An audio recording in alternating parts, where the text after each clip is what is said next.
उत्कल राजधानी एकाम्र क्षेत्र भुवनेश्वर नवसवितार रक्तिम आभारे चौदिगा उभासित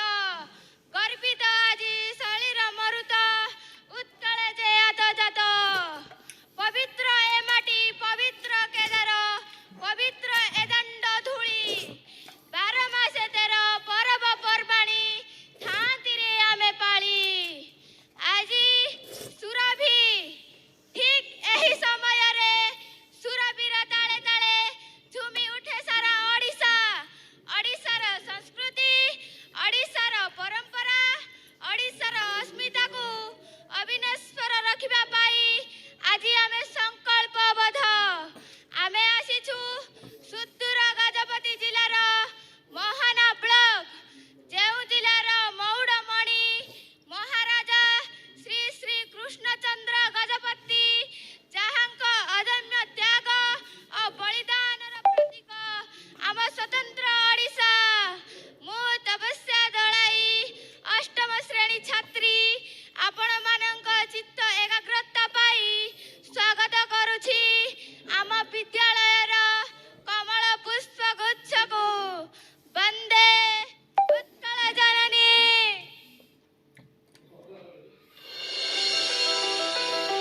ଅନନ୍ୟ କଳାର ଦେଶ ଉତ୍କଳ। ଉତ୍କର୍ଷ କଳା ସହ ସମୃଦ୍ଧ ଏହାର ଇତିହାସ, ଭାଷା, ସଂସ୍କୃତି ଓ ସଂହତିର ନିଆରା ପରିଚୟ ଏହି ଓଡ଼ିଶା ରାଜ୍ୟ। ଘଞ୍ଚ ବନାନୀ, ପାହାଡ଼ ପର୍ବତ ଘେରା ପରିବେଶ, ପ୍ରକୃତି ଓ ପ୍ରାକୃତିକ ଶୋଭାରେ ମଣ୍ଡିତ ଆମ ରାଜ୍ୟ। ଏହା ସହ ଭରପୁର କଳାରେ ସମୃଦ୍ଧ ଏହି ସଂସ୍କୃତିରେ ରୁଦ୍ଧିମନ୍ତ ରାଜ୍ୟ।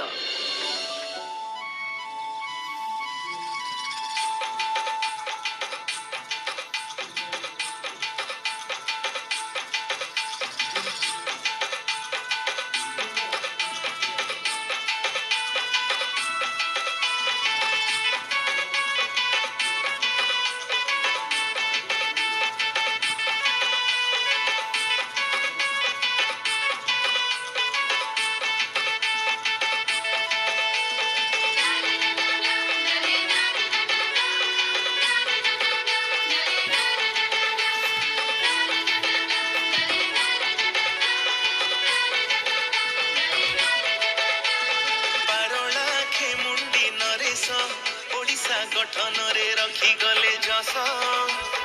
उत्कल सम्मिलनी रे उपांत पारला खेमुंडी नरे ओडिया को नहीं राइज करिले गजपति महाराज सभी कले समर्थन गोप बंधु फकीर मोहन। बढ़िया प्रेजेंटेशन टा तो हेलो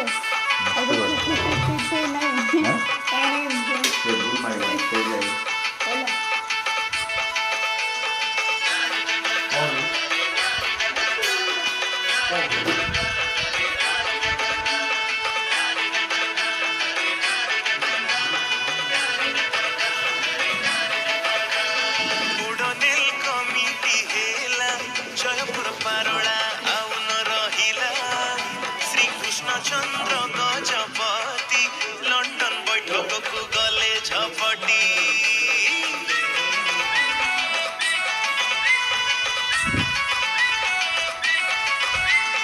चुक्ति करिले ओडिया पाई मोटे को मानिले भमिले साई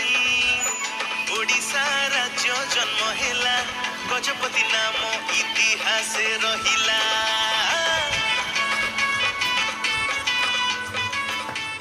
निआरा ललित कला और उपयोगी कलार निदर्शन एठाकार कला और संस्कृति प्रति कोण अनुकोण लोक कलार झलक।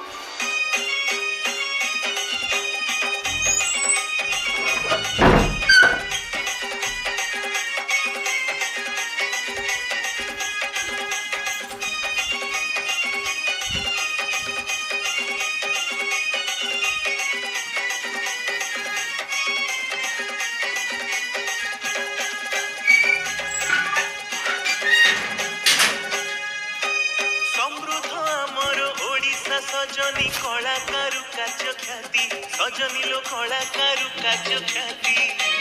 प्रकृति रानी रो चिलिका को देखे प्रकृति रानी रो चिलिका को देखे सजनी लो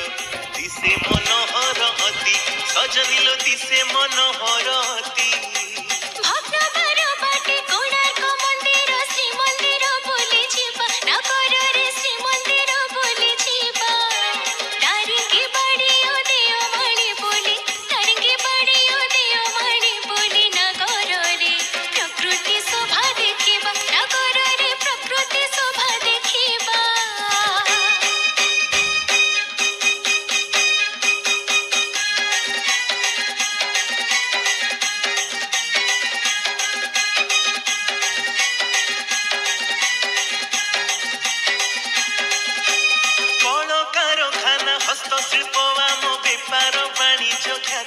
सजनी लो बेपार वाणिज्य ख्याति पिपिली पारोला कटकर काम पिपिली पारोला कटकर काम सजनी लो केते जे सुंदर अति सजनी लो केते जे सुंदर अति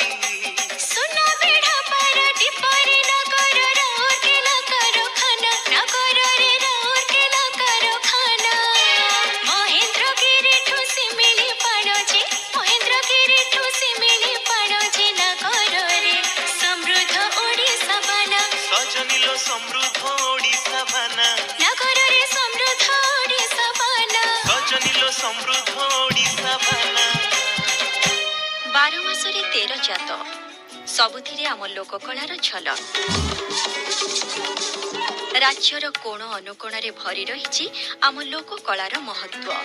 नृत्य संगीत द्वारा रुद्धिमंत आमर उत्कलीय कला संस्कृति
आषाढ़े बौद माला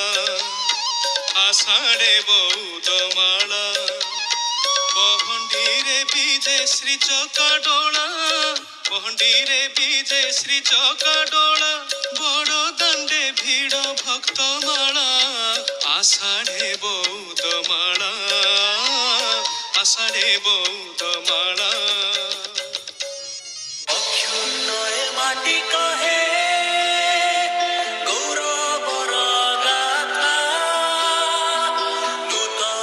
स्वप्न सुरभि कळे बर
धन्यवाद जिला गजपति बहुत बहुत धन्यवाद तेबे ए जिला सहित ए जिलार उपस्थापना सहित आज सांस्कृतिक